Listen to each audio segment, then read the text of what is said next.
দেখতে যেমন সুন্দর খেতে তেমনই মজা। বানানা ফ্রুট মিল্কশেক। হ্যালো এভরিওয়ান, আসসালামু আলাইকুম। ফুডি সার্চার চ্যানেলে আপনাকে ওয়েলকাম জানাচ্ছি। আজকে আমরা তৈরি করব এমন একটি ফুড যা আপনি খুব সহজে ঘরে বসে তৈরি করতে পারেন। চলুন তাহলে শুরু করা যাক সেই ন্যাচারাল ফ্রুট ড্রিঙ্কস। চলুন দেখে নেওয়া যাক এই ফুড আইটেম বানাতে কি কি উপকরণের প্রয়োজন পড়ছে।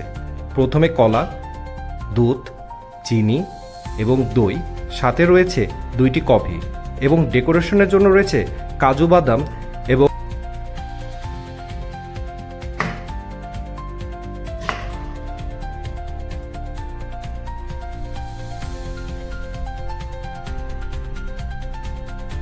শুরু করা যাক। প্রথমে আমি দিয়ে নিচ্ছি পরিমাণ মতো দই, এরপর নিচ্ছি কলা, 3 চামচ চিনি, এরপর 2 পাতা কফি,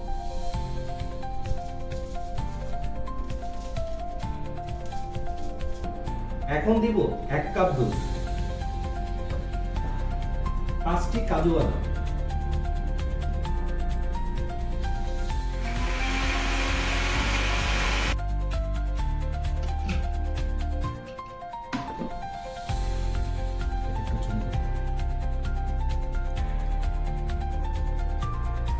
পরিবেশনের বলা দিয়ে দিচ্ছি কাজু বাদামের গুঁড়া, এছাড়া গোলাপের পাপড়ি। আমাদের মজাদার যে আইটেমটা তৈরি হলো সেটা হচ্ছে বানানা কফি ড্রিঙ্কস। Let's good.